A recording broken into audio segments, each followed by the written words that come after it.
PhD की holder है doctor Jogendra Singh ji Rajpur से मेरा निवेदन है कि पधारे और आज के समारोह में आपके श्री मुखारबिंद से समारोह सिंह जी राजपुर। भाई थोड़ी इसकी कट रही है साउंड। इस धरती का कण कण पावन यह धरती अभियानों की है। इस धरती का कण कण पावन यह धरती अभियानों की है और ऋषि मुनियों से वंदित धरती धरती वेद पुराणों की है।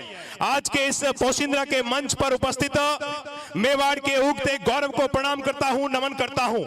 राजस्थान और देश की राजनीति में जिन्होंने अपने नाम से सबको गौरवान्वित किया है, जिनके पास राजस्थान की जिम्मेदारी रही है, आदरणीय गोपाल शेट्टी जी को प्रणाम करता हूं। और मैं आज के इस मंच पर बोलते हुए अपने आप का खून का जर्रा जर्रा गौरवान्वित हो रहा है, क्योंकि अनेकों मंच पर बोलने का अवसर मिला, लेकिन जीवन के अंतिम पड़ाव पर भी कोई पूछेगा कि कौन सा वो मंच था जब आप गौरवान्वित हुए थे, तो मैं गर्व के साथ कहूंगा कि पोशिंद्रा का वो मंच था जब राणा प्रताप के वंशज बैठे थे और मुझे बोलने का अवसर मिला था। मैं गौरवशाली हूं कि मुझे इस मंच पर बोलने का अवसर मिला। लक्ष्यराज सिंह जी की उपस्थिति में ये जो जनता जनार्दन आई है, ये महाराणा प्रताप की जय जयकार करने वाली जनता है।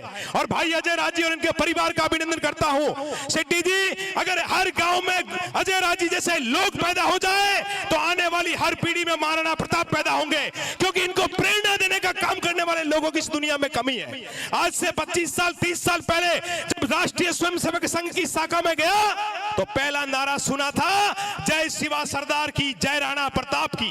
5वीं क्लास में पढ़ रहा था, सोचा ये शिवा और प्रताप कौन है, लेकिन जाके जब किताबों को पढ़ा तो जर्रा जर्रा मेरा कांप उठा। कौन थे महाराणा प्रताप? देश में स्वाभिमान की सच्ची मूर्ति का नाम है महाराणा प्रताप। देश में राष्ट्रवाद की धधकती ज्वाला का नाम है महाराणा प्रताप। देश के गौरव और सम्मान का नाम है महाराणा प्रताप। हिंदू सनातन संस्कृति को जीवंत रखने का नाम है महाराणा प्रताप। और ये जो लोग यहाँ पर बैठे हैं, हम केवल इसीलिए जिंदा है कि हमारे वंशज में कभी महाराणा प्रताप हुए थे, इसलिए आज हम जिंदा हैं और आप सबके सामने खड़े हैं। और महाराणा प्रताप का इतिहास कोई सामान्य इतिहास नहीं है, वो इतिहास जिसको पढ़ते हैं तो आने वाली पीढ़ियां प्रेरणा लेती है। मैं गौरवशाली हूं कि मुझे इस पीढ़ी में जन्म लेने का अवसर मिला। गोपाल शेट्टी जी, आपने जो मांग संसद में रखी थी, हम लोग जब दिल्ली की सड़कों पर जाते हैं तो अकबर नाम की सड़क, औरंगजेब नाम की सड़क, दुनिया के अंदर जिन लोगों ने हमको गुलाम रखा, उन गुलामी को हमको पढ़ाया गया। क्यों नहीं पढ़ाया गया हिंदुस्तान की किताबों में शिवाजी और महाराणा प्रताप को? क्यों नहीं पढ़ाया गया हिंदुस्तान की किताबों के अंदर शिवाजी के साथ भगत सिंह, सुभाष चंद्र बोस को? और अगर हिंदुस्तान की किताबों के अंदर सुभाष चंद्र बोस, महाराणा प्रताप और शिवाजी को पढ़ाया जाता तो दुनिया में कहीं कन्हैया कुमार और अफजल जैसे लोग पैदा नहीं होते। हिंदुस्तान की धरती पर खड़े रह करके भारत तेरे टुकड़े होंगे अल्लाह बोलने की ताकत किसी की जुबान में आती तो नौजवान उस जुबान को खींच करके बाहर ले लेता। लेकिन जिस इतिहास को हमको पढ़ाया गया, उस इतिहास के कारण इस देश में हम पंगु हुए। मैं चाहता हूं इस देश को वो इतिहास पढ़ाया जाए जिसको पढ़ करके हर घर से राम पैदा हो, जिसको पढ़ करके हर घर से रावण पैदा हो, राम कृष्ण पैदा हो और रावण का खात्मा करने वाले लोग पैदा हो। यहाँ बहुत सारी माताएं बहनें बैठी है। डॉक्टर लक्ष्यराज सिंह जी, मैं जब बीकानेर की धरती पर गया तो किरण देवी का इतिहास भी देखा मैंने। वो किरण देवी जिस पर अकबर की बुरी नजर पड़ी, तो जिस कालीन पर अकबर खड़ा था, किरण देवी ने उस कालीन को खींचा, अकबर गिर गया और कटार लेकर उसके छाती पे चढ़ करके बोली कि बोल अकबर तुझे क्या चाहिए? अकबर ने कहा मेरी माँ मेरी जान बख्श दे, तू जो कहेगी वो मैं करूंगा। उसके बाद उस अकबर ने मीना बाजार लगाना बंद कर दिया।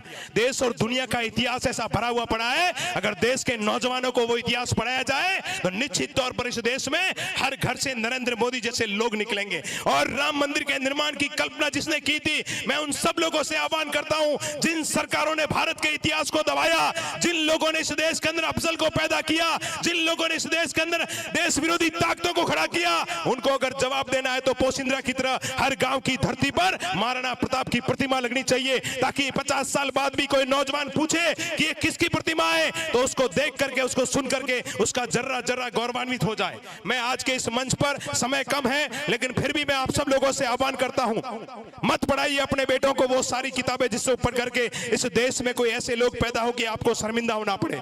अगर अपने बेटों को चाहते हो कि आपकी संतान अपने माँ बाप का नाम रोशन करे, तो जब वो समझने लगे तो उनको बुलाकर पूछो कि बेटा महाराणा प्रताप कौन थे, बेटा वीर शिवाजी कौन थे, बेटा सुभाष चंद्र बोस कौन थे, बेटा चंद्रशेखर आजाद कौन थे, बेटे विद्या लक्ष्मी बाई कौन थी, उन सब लोगों को जब वो पढ़ेगा तो वो आपके चरण स्पर्श भी करेगा, गुरुजनों का सम्मान भी करेगा और भारत की संस्कृति की तरफ आंख उठाने वालों की आंख नोच करके रख देगा। इसलिए मैं आप सब लोगों से आह्वान करता हूं, अपने आने वाली पीढ़ी को वीर शिवाजी को पढ़ाइए, अपने नौजवानों को महाराणा प्रताप को पढ़ाइए और उन सबको बताइए कि इस भारत की सनातन संस्कृति के जिंदा रहने का एकमात्र कोई कारण है तो वो महाराणा प्रताप है, जिसने घास की रोटी खाई। शेट्टी जी, आज के नेताओं को चुपड़ी हुई रोटी भी नहीं मिलती है तो पद से इस्तीफा दे देते हैं। वो लोग थे जिन्होंने घास की रोटी खाकर के भी भारत के स्वाभिमान को जिंदा रखा। इसलिए उस स्वाभिमानी महाराणा प्रताप के चरणों में नमन करता हूं। बहुत कुछ बोलना चाहता हूं लेकिन मेरा रोम रोम गौरवान्वित है। मैं आज इस मंच पर इस पोशिंद्रा की पावन भूमि से, ये पोशिंद्रा की धरती और अजय राज जी के परिवार का अभिनंदन करता हूं। भाई नटवर भाई, भाई भरत भाई और जितने भी लोग मंच पर बैठे हैं, राज के सामने राजस्थान से जाकर मुंबई में समाज का नाम गौरवान्वित किया, राजू भाई ने गौरवान्वित किया, हमारे बीच में बड़े भामाशाह बैठे हैं, उन सब लोगों से आह्वान करता हूं, अपने जीवन का एक एक रुपया जो आपने कमाया है वो एक एक रुपया अपने गांव की भूमि में लगाइए और उस गांव की युवा पीढ़ी को प्रेरणा दीजिए ताकि गांव से आने वाले समय में सुभाष चंद्र बोस, चंद्रशेखर आजाद, शिवाजी और महाराणा प्रताप निकले। इतनी आप सबके श्री चरणों में प्रार्थना करते हुए अपनी वाणी को विराम देता हूं और अंतिम दो पंक्तियों के साथ में विराम देता हूं कि सामान हिफाजत का बदन के लिए रखो, सर पर कोई कपड़ा कफन के लिए रखो। सामान हिफाजत का बदन के लिए रखो, सर पर कोई कपड़ा कफन के लिए रखो और जाने कब देश को जरूरत पड़ जाए दोस्तों, कुछ खून के कतरे वतन के लिए रखो, कुछ खून के कतरे वतन के लिए रखो। जय हिंद।